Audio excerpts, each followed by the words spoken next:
Hello, everyone. Welcome to day 55 of 100 Days of Ayurveda. And today is an awesome day. It's a fresh start to a week, a fresh start to the month of June. And we're going to start this month with some amazing topic that is gluten free healthy for you. So this is one of the most requested topics. People are really confused sometimes as to what to eat because of the diverse diets and dietary fads and trends out there. So this week I'm going to be discussing about different diets. I'll be discussing about what you should be eating, what you should not be eating, and especially this Thursday at 4 o'clock Eastern Time, I also have a free live webinar. It's an interactive webinar where you can ask me any questions. The name of the webinar is Eat Right for Your Body Type, where I'll be describing the exact diet you need to eat for your unique body type. So that's what we're going to talk about. So thank you all for watching this live and your support. Hello, Tamji, nice to see you. So if you're watching this live, please put a hashtag as live. If you watch this as a replay, please put a hashtag as replay. If at any point of time during this session you have any questions for me, feel free to post your questions in the comment section and I'll be more than happy to answer. If you watch this as a replay, I would request you to tag me in your Q&As or questions so I can make sure I'm not missing any of your questions, right? So let's get started. So gluten free is what we're going to discuss. How many of you have been gluten free? Have you tried a gluten free diet, or are you curious about trying a gluten free diet? Or is there something specific you've heard about being gluten free? Please feel free to type in the comments below so I know your take on gluten free.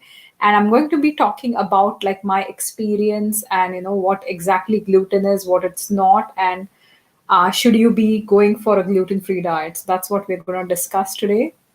So what exactly is gluten? That's the main question that people ask me, what exactly does gluten mean? Like, is it a grain? Is it like a specific food, or what does exactly gluten mean? So gluten is actually a protein composite, and that protein composite is found in wheat and related grains like rye, spelt, and barley. And it's the thing that makes dough elastic. So if you're kneading dough and to make some nice spongy bread, the elasticity of the bread comes from gluten, right? And that is why for those eating gluten-free foods, will notice how dry and non-elastic the foods are, right? So things have changed quite a bit right now because there are more and more innovative foods and a lot more options with gluten-free than it used to be like 5, 10 years ago. Um, but gluten is essentially the one thing that provides elasticity to dough, and it helps it rise, it helps it keeps its shape, and it gives it a nice chewy texture, right? So it's a composite of two storage proteins. One is called gliadin and the other one is known as glutenine, right? So gliadin is the soluble part of gluten, whereas glutenine is insoluble. So gliadin and glutenine are the ones that actually react in your body, and they could trigger some reaction, especially in your intestines, or they can create any immune conditions or immune reactions. They are the ones that trigger. And it is to be noted that gluten is also used in cosmetics. It can be used in hair products. It's used in other skin products as well. So if you are sensitive, you have to keep reading the labels and you have to make sure that you're completely avoiding gluten, right? So we're going to be discussing, who is it for, who is it not for. But the one thing that I talk about when it comes to food allergies or food sensitivities across the spectrum of different foods is that if you are reacting to a specific food, ideally take it completely out of your diet for at least a month or two, right? And that's when you give your body a chance to heal.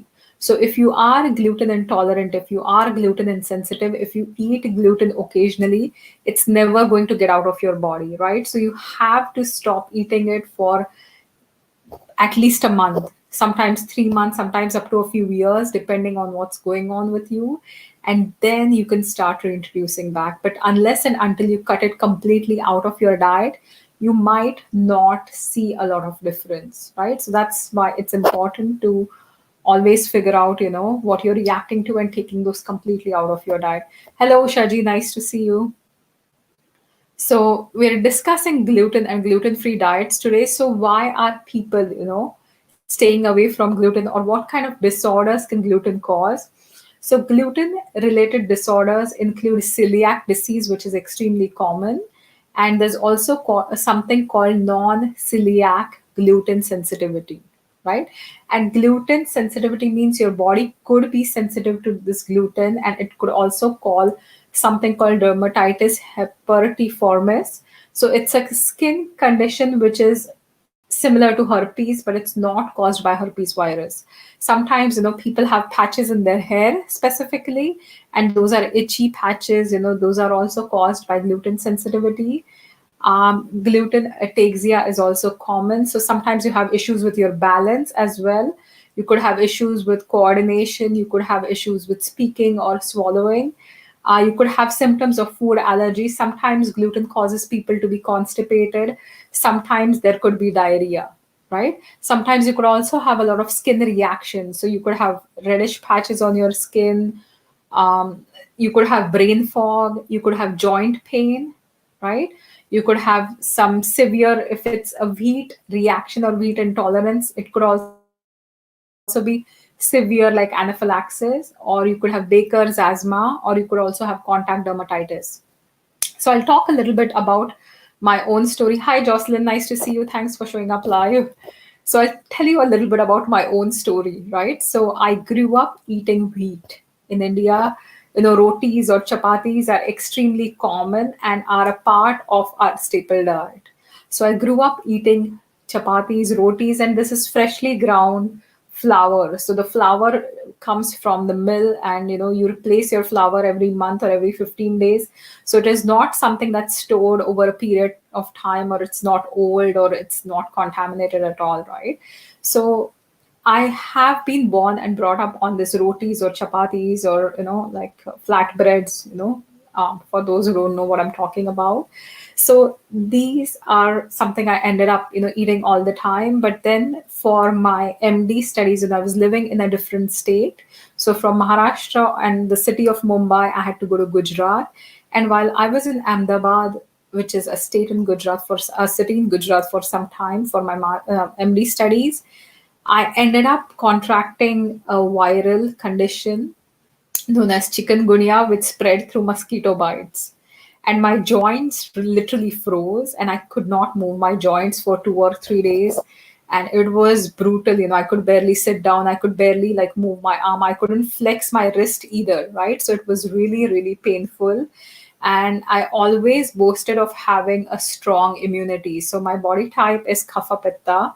So for those who know about Ayurveda and Ayurvedic, dosha types, Kapha is very resilient, right? So when we talk about Kapha type personalities, the body is stronger, you have lots of ojas or vitality, and you don't catch any health conditions easily, and you can spring back pretty fast. You're pretty resiliently built.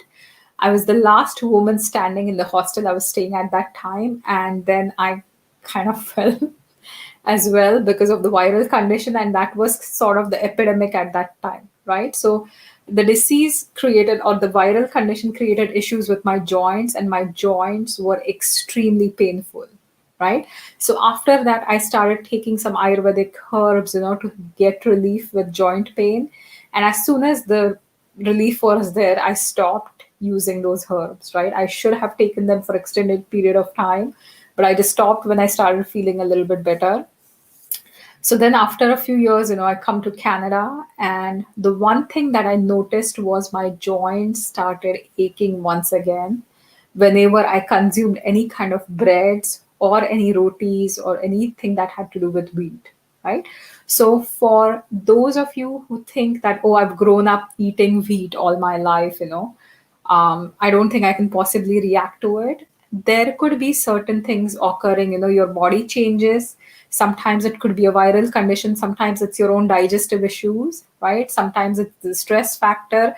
But things can change with your diet, things can change with your digestion, and you might end up reacting to it even though you've never reacted to it before, right? So one of the easiest ways to understand whether you're reacting or not is through an elimination diet.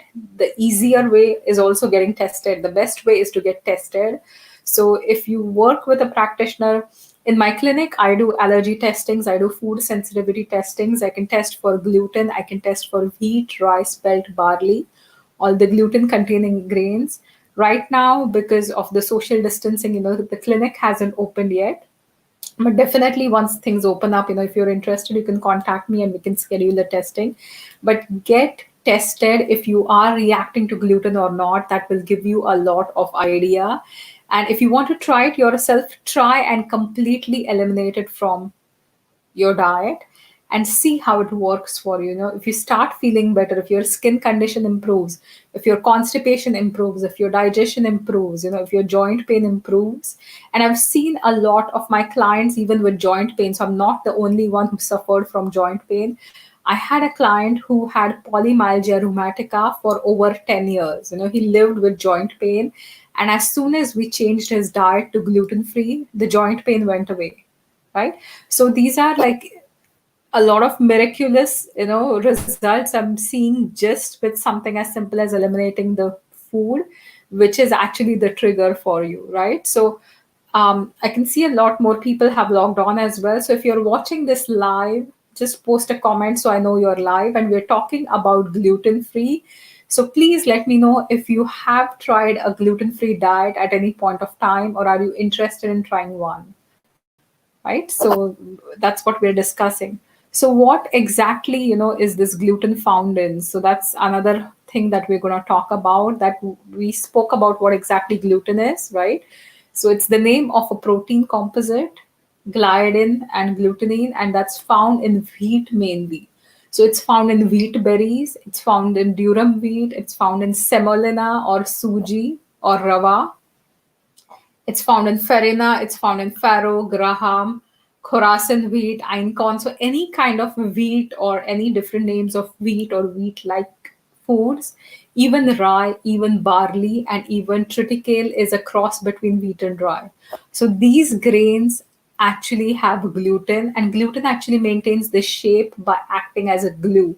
It's the one thing that binds things together. It's the one that gives it a chewy, nice, elastic texture. And it's found in a lot more things than you would expect, right? So if you are trying to be gluten free, it breads, any baked goods, even your soups, right? So if you're looking for a soup which is a cream based soup, they usually cook it with some flour, right? Any kind of pastas, any kind of cereals, a lot of sauces, salad dressings would contain wheat as well. Barley is found mainly in your malt, any kind of malted flours and malt extract, malt syrup. It's found in beer, it's found in brewer's yeast, it's found in a lot of food colorings, it's found in different soups, right? Like beef barley or vegetable barley soup. And rye bread, your pumpernickel bread or even marble rye bread is rye. Rye beer and other cereals would also have it. And triticale is like a grain which is similar to wheat, and it's made into breads and pastas and cereals, right? So these are a few things that actually contain gluten. And oats do not contain any gluten by themselves. So the grain oat does not contain gluten by itself, but it could be processed in the same facility, right? So if it's processed in the same facility, then you could be exposed to gluten from some other grain because of contamination. So that's something to remember. And if you are gluten sensitive, if you are gluten intolerant, the one thing you always have to do is look for all foods, look for all foods. So typically, your soy sauce is also something that's very common, a lot of seasonings. If you're buying any kind of packaged powdered seasonings, those would have wheat too. In India, if you're using something as simple as asafoetida or hing, some spice mixes would also have wheat in it, right? And any of your breaded foods, if you're looking for breaded fish or your apple pies, pastries, pie shells, like everything has wheat. So if you are gluten intolerant, if you're trying to be gluten intolerant, you have to keep looking for different things, whether it's breadcrumbs or cakes or cereals, your cookies, crackers, donuts, muffins, like everything mainstream, unless it says it's gluten free, is going to have a lot of gluten. And also, if you're going for some kind of sausages, binders and fillers could also have gluten. Gluten could also be found in a lot of supplements, right, as binders and fillers. Your coffee substitutes could have gluten, chicken broth, beef broth, any kind of deli meat. Your hot dogs would also have gluten. Any starch, sometimes, food starch or gravy mixes or bouillon cubes um, would have, gluten. Your communion altar bread and wafers might have gluten as well. Any hydrolyzed plant protein, right? So when you're going for, if you're a vegan and if you're going for any kind of faux meats, always look at the label because that has gluten in it as well. Soy sauce typically has gluten. Your pie fillings, your puddings, your chocolate candy bars, would have gluten. Even something like Play-Doh would have gluten, right? So it's not an edible thing.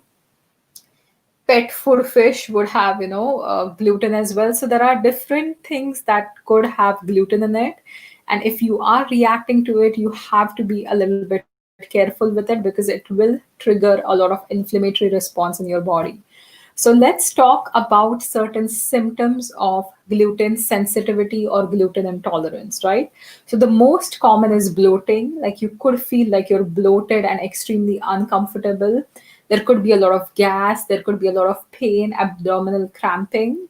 You could have diarrhea or constipation. You could get headaches. Headaches are seen with a lot of food sensitivities, right? Not just gluten, but lots of food sensitivities show up as headaches. Fatigue, any kind of bone or joint pain, any kind of deep seated pain, even muscle pain, I've seen commonly with gluten in my practice. So it can also initiate a lot of different conditions. It's found as a culprit in ADHD or ADD, migraines, sometimes depression, any kind of interstitial cystitis, osteoporosis. Sometimes it creates an issue with your blood sugar and it can create type 2 diabetes, infertility, different autoimmune conditions is extremely common with wheat or gluten intolerances like Hashimoto's and stuff, eczema, psoriasis, so different conditions, and not every person is going to have all the conditions. But if you have a family history of a weakness in a certain part, or if you're prone to a certain condition, this wheat can or gluten sensitivity can also exacerbate it, right? Make it fast and make it more intense. So wheat allergy is slightly different. It's food allergy in itself where you are reacting to wheat, but gluten is something where you're reacting to rye, spelt, barley. So typically gluten means you're reacting to the protein in the wheat and across different grains, and wheat sensitivity is what when you're reacting to just the wheat, right? So the biggest question I get asked is gluten sensitivity a fad, right? So people have eaten bread, it's called the stuff of life for a lot of years, thousands of years. So why are people gluten sensitive in today's world? That's the biggest question that I get. And the reason is that the wheat in before 1960s was a completely different one, right? So it used to be 4 feet tall with 24 or 28 chromosomes. Right now it's about 12 to 18 inches tall with 44 chromosomes, right? And it is hybridized, it is genetically modified, and this has been done to make it drought resistant or pathogen and fungus resistant. But something that has been created in a lab might not be easily ingested or processed by your body. And that is one of the biggest reasons why people are reacting to it a lot more, right? So gluten sensitivity, at that point of time, they used to do biopsies, right, of the small intestine to actually show the atrophy of the cells of intestines. But right now you can test it for much cheaper and much easier, right? And you can test for like either gluten or even wheat, right? So gluten grains and all that, you can get it definitely tested. So what exactly does this gluten or gliadin do, right? So it triggers the release of another protein known as zonulin, right? And zonulin is the one that regulates your intestinal permeability. So your intestinal cells have to be this tight, right? So when zonulin is released, or when you're creating, eating a lot of gluten, what ends up happening is you start developing gaps, and that's causing the intestinal permeability, and that can create a lot of issues in your body, right? That can also create a lot of autoimmune issues in your body. So you have to be extremely careful if you are following, like if you're reacting to gluten. And as I said before, try to take it completely out of your diet, and try to read labels all the time, right? So do this and try to read labels all the time, because it is very easy to sneak the gluten in your foods. It's found in everything. So, any questions so far before I move ahead? Any questions regarding gluten or foods containing gluten? Okay. So, if you are gluten free, if you're trying to be gluten free, what can you eat, right? So, if you are a celiac already, or if you have a wheat sensitivity or gluten sensitivity, what can you eat? You can eat any kind of, non-GMO corn flour. You can eat grits or cornmeal or polenta. You can eat rice. You can eat wild rice. You can eat oats. Make sure you're buying gluten-free oats if you're extremely sensitive. You can eat buckwheat. You can eat any kind of quinoa, right? So red quinoa or brown quinoa or white quinoa, or sorry, black quinoa or white quinoa. You can go for millet, you can go for amaranth, you can go for sorghum flour, which is also known as jawar, right? Um, you can go for anything that's certified gluten free, which 100% won't have any gluten free. Today, there are a lot more flours that are used in baking, or cooking. So you can go for almond flour, you can go for um, coconut flour, potato flour, tapioca starch. So there are lots of different options. Potato starch is also used in baking. Chickpea flour, or besan as it's called in India. Soy flour is there. You can use a lot of lentils. You can soak them. You can just blend them and make crepes or pancakes out of it. Chestnut flour, arrowroot starch. There are lots and lots of options that you can actually eat on a gluten-free diet, right? And so these are a few things to remember. Now, the one big heads up I wanted to give you about gluten-free flours and gluten-free foods and gluten-free breads is that a lot of gluten-free foods are made with rice, are made with potato starch or corn, and they could also be higher on the glycemic index, right? So if you have issues with blood sugar, if your blood sugar is unstable, or if you have a high blood sugar, having a lot of foods with high glycemic index can create further imbalances, or can create your blood sugar to increase even further. So if you have pre-diabetes, or if you have a family history of diabetes, or if you have issues with your blood sugar where you feel like you're crashing, or you're getting really hangry, or you can't tolerate hunger, this is the time you have to be a little bit careful. And personally, I am gluten free for most part, because I try to just stay away from wheats. I'm trying to be grain free for some time, and I'm really enjoying it because it's making me a lot more creative and innovative. And for my own diet, I don't think of it as a restricted diet, because I'm not counting calories. I'm just kind of tuning into my body and seeing what it requires. But my flexibility when I do my yoga has increased tremendously since I've given up wheat, and since I've given up different grains for some time, right? And I keep changing my diet according to the season. For most part, I eat Ayurvedic diet according to my body type. So that's the kind of diet I eat, but I stay away from gluten. In Canada, in India, I can handle the same wheat, right? So if I travel to India, if I'm living with my family, I tend to eat wheat, and it does not bother me as much as it bothers me here. So that's, if anybody's wondering what I do, this is what I do. So Uttamji, matar does not have any. So lentils, pulses won't have any gluten. Grains typically have gluten, but not all, only four main ones. So any kind of wheat, rye, spelt, and barley.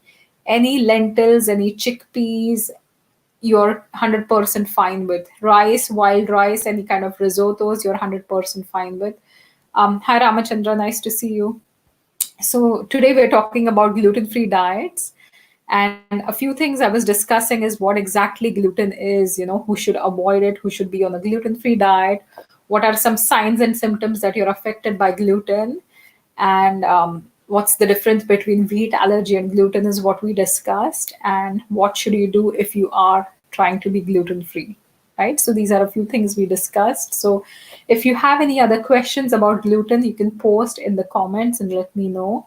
And if you are somebody who's affected by joint pain, or if you have skin patches, or if you have any conditions in your body that don't seem to go away, if you're taking a lot of supplements, if you're taking a lot of herbs and medications, or over the counter drugs, and if you're taking different foods and still you're not noticing a difference, it's probably something is sneaking in your diet. So that is the one cause. And see, diet, most people don't think it's as important. Everybody, when I see, they go to different practitioners, and I work primarily with a lot of food because I have a lot of in-depth understanding of food, and food itself is the first medicine, right? So even in Ayurveda, Kashyap has called food as Mahabhaishajya, or the great medicine. And no Ayurvedic prescription is complete without changing your diet and lifestyle. So that is the biggest truth, that only taking supplements, I know I'm going on a completely different tangent, but in the Western world, what I see is people want quick fixes. So they want to take a supplement, they want to forget about changing anything else, and they want to feel fine. But change doesn't occur like that, so you're when you take a pill, when you're taking a supplement, when you're taking something to suppress the symptoms, it is only going to do like a temporary band-aid. It's not going to let your body heal, right? But when you try changing your diet, when you develop a lot more awareness about your own body, when you start getting connected with your own body, when you see how you feel after you eat foods, so if you eat a certain food and you feel amazing and energized, that food is working for you. If you eat something and you're sleeping on the dinner table, or if you're extremely exhausted, or you start developing a headache, or you start itching, or you feel really heavy, if you feel really tired, that food is acting as a poison for you, right? And it's poison can also be a slow poison. So it might not create an effect immediately. It might stay in your system for a long time and not get digested, not get excreted. And that's the whole pathology of ama, right? That's how it can cause ama in your system. So this is something important to understand. This is something important to realize, that treat your food wisely, and always make sure you are extremely aware about what you bring into your body, right? Any of the foods that you eat, any beverages that you drink, um, lots could have secretly hidden ingredients which are not good for you. So try to eat as fresh as you can. So for those trying to be gluten free, something simple as besan or rice flour, chickpea flour, jowar flour, any kind of millets and barley. So traditionally in India there are bhakris made. For the Western world, you can either buy gluten-free breads, or you can go for oatmeal. That's the easiest breakfast, right? You can also use simple substitutions like spaghetti squash in place of pasta, right?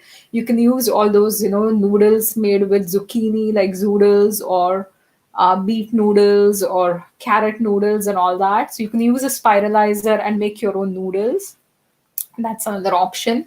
You can get a lot of bean noodles in the market as well. So bean sprouts are something that you can use in stir fries, but you can also get bean noodles. And for those who live in Sarnia, if you want to try any gluten-free foods, we also have a lot of options at Blue Water Nutrition. So including the baking flours, including different kind of pastas, we have lots of gluten-free options at Blue Water Nutrition. So you can always, check out at the store or give us a call, and they'll definitely let you know what's in stock. Any other questions for anyone today? So Reshma says pretty and nice. Oh, thank you. Thanks so much. Yeah, today I decided to take some effort and look a little more presentable. Uh, so if there are no questions, that's fine too. And I'm hosting a webinar, PBWF topic next time. What's PBWF? I don't know. Sorry, I'm really bad at shortcuts or yeah. So what's PBWF? Um, yeah, but for those who are listening to this live, there's also an amazing webinar that I'm hosting. It's called Eat Right for Your Body Type. And I'm actually going to teach you how to eat right for your body type in this seminar, right? So if you are somebody who's lost in the sea of ever changing dietary trends and nutritional fads, because diets have been there for some time, and every single year or every single couple of years, there are going to be plant-based whole food for sure. I can do that. So every single year, every single couple of months, there could be different diets, and there are like a whole there's a whole sea or ocean of different diets. There's the macrobiotic diet and the vegan, paleo, keto, whole 30, like SCD, different ones, and also the plant-based whole foods, right? And plant-based whole foods is kind of my favorite. I would love to talk about it for sure. So these different diets, if you're confused, if you're not sure what's working for your body, if you're trying to lose weight, right? And if you're trying to jump from one diet to the other and it's not giving you any results, if you're feeling zero results but 100% of guilt and frustration, and if your meal plan is giving you as much grief as your expanding waistline. So this is something that I'm seeing commonly in the self-isolation phase or the quarantine phase that we're all going through. People are resorting to foods, people are getting addicted to foods, and they're not in tune with themselves, they're not in tune with what they need to eat. And gluten is also, or anything that's soft and spongy like the breads, it's also a comfort food, and that's one of the reasons why you can see breads everywhere on Instagram and Facebook, people being sudden bakers, because in times of stress your mind is looking for those cheap and easy carbs, right? But they could create issues as well. So if you are frustrated with diets, if you're not sure what's going on, I would love to invite you to to come and attend this live webinar that I'm hosting on Thursday. So this Thursday, June 4th at 4 o'clock Eastern Time, I'm hosting this webinar. It will be an interactive one. So after the webinar, you can always ask me any kind of questions that you have. And I'm posting the link in the comment section below. So if you are someone, if you are available, I would love for you to join me. Please sign up. If you can't make it live, I can also send you a replay, and it is going to be a fantastic event. It's something I absolutely love teaching, diet for your body type. It's something that I'm really passionate about, and I've had a lot of success about, with just changing simple things in the diet. People stop having joint pain, people heal their skin conditions, they lose weight, they lose like tons of weight, which was all the stubborn weight that was never getting off, right? So you can change a lot of things about you by simply changing your diet and simply understanding what to eat for your body type, because everybody is unique. I'm going to look at a few questions. So is it okay to take gluten if you're not allergic? Yeah, so if you are not allergic to gluten, if you're not reacting to gluten, then taking the gluten out might not do you a lot of like good or bad either. But the one thing to beware when with gluten or wheat is, it's also extremely sprayed with pesticides. So if you want to have wheat, I would prefer that you buy organic wheat, right? And for those who are like, oh, organic, it's expensive, should I buy it, should I not buy it? They actually did a research in one of, I think, the Swedish countries, and they measured a family, having organic foods versus a family having foods filled with pesticides, and they measured the urinary parameters, and they could see a lot of difference in both, right? They could see a lot of difference in the wellness of the family that was eating fresh and organic. And right now you can grow a lot of foods in your backyard. Like, it's the fantastic time too. So if you are a gardener, even amateur, like me, just grow everything in pots. I have my bitter melon in pots. I have like everything in containers. So gluten, there's a debate, there's also one um, line of thought that says that you should eat some gluten so your body gets used to it, right? So your body doesn't lose the ability, and it's also necessary for your body to kind of remember what it is, right? And this the same school of thought says that if you completely go off gluten, then that might create issues for you. But really depends. What I feel is, if you react to it, right? If you have joint pain, take it out for a week, take it out for 2 weeks. If you don't notice any change, you can reintroduce it back, and then watch out when you're reintroducing it, right? But get tested if you're in doubt. Always the best thing is to get tested. The best thing is to figure out why, are you reacting to it or not reacting to it, or if you're reacting to something else. But if you react to gluten and take it out, it's going to help you. If you don't react to gluten, take it out, it might help you if you have a really poor diet, or if you're having excess, carbs or lots of breads. But at the same time, if you have a cleaner diet, it might not help you. So that's a very generalized question. Um, so low gluten, like low salt, low fat. So low gluten, there is nothing which is low gluten. It's either there or not. And that's the reason, because, in celiac, you can't go with tiny amounts of gluten. So celiac is a kind of condition where your intestinal cells are destroyed because of gluten. So it actually triggers an immune reaction.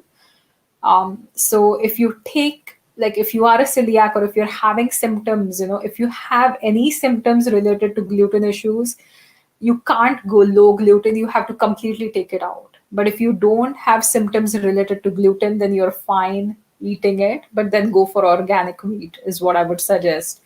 So eat less of gluten for sure. You can decrease your gluten intake, but try not to add more processed crappy foods. Excuse my language, but a lot of gluten-free foods are not great for you, right? So they're marketed by the health industry or food industry, and they're packaged, and they're actually much more unhealthier than even gluten is, right? So if you are somebody who's not reacting to gluten and who ends up buying gluten-free potato breads and rice breads and all that, you might end up doing a lot more harm. So ideally, get tested if you can. If you can't find the testing, or find the time for testing, or right now is not the best time, write a food diary with your symptoms, right? So every single day, write down what you eat and how you feel. Are you having joint pain? Are you having brain fog? Are you having bloating, gas? Right? So that gives you a lot more idea about your own body. And that can also show you and pinpoint you what's causing it. So an example is, if I eat a chapati or a roti and I get bloated, and then I do the same thing at the next meal, then I know, okay, this is the gluten that's causing it. And then you can take it out, right? So ideally, gluten issues, you don't have to suffer from it all your life. With celiac, it could be different, because a lot of your intestinal cells are destroyed, or the villi are destroyed. But for most people that are gluten intolerant, you can, after some gut healing, start reintroducing it back in your diet. So right now, I avoid gluten by choice, but I am not reacting anymore to it. On my recent trip to San Diego in Feb, I had some bread and I could eat out and I was fine with it. I didn't have any joint pain, but it's taken me a few years to really get my body on track and get my digestion, in order. So if you react to gluten now, doesn't mean you're always going to react to it for all your life. Once you start healing your gut, you can introduce the foods back in your diet, right? So, tomorrow I was going to discuss dairy. I would love to discuss a lot about dairy free diets, about milk and casein, and get into the details of it. Like, is milk good for you or bad for you? And really get into, the whole detail of it. And the day after, I'll talk a lot about plant based whole food diet. So, for those who have just joined me, there's a link to the free webinar called Eat Right for Your Body Type posted here in the comment section. So feel free to join me for this free webinar. The webinar will take place on June 4th at 4 o'clock in the evening. And if you register, you will also get a um, recording, right? So that you can access later. There will be bonus for those who attend in person for sure. So I would love for you to join me. So sign up and join me for this amazing webinar. And I will see you tomorrow. We're going to talk about dairy-free diet tomorrow. What is dairy? What can you substitute for dairy? And we can talk about sheep and goat milk and everything else, and almond milk and all that, because these are a few questions that I've been hearing for some time now. So, is almond flour better, or is coconut flour better, or what about almond milk? So, we're going to discuss all of that tomorrow, right? So till then, you have a fantastic night. Thank you all for watching this live. If you know somebody who is gluten free, who's struggling with his diet, or who wants to be gluten free, or is kind of confused about whether they should be going gluten free, feel free to tag them in this video, or you can share this video with them. So feel free to, share this video, because sharing is caring, and I'm just trying to help everyone. So if you know somebody, just pass on the message. And thank you all for tuning in live. I will see you tomorrow. Tomorrow's topic is dairy free. Is it healthy? Is it not healthy? And let's talk about the different alternatives tomorrow. Till then, have a fantastic night, and I will see you soon. Bye bye.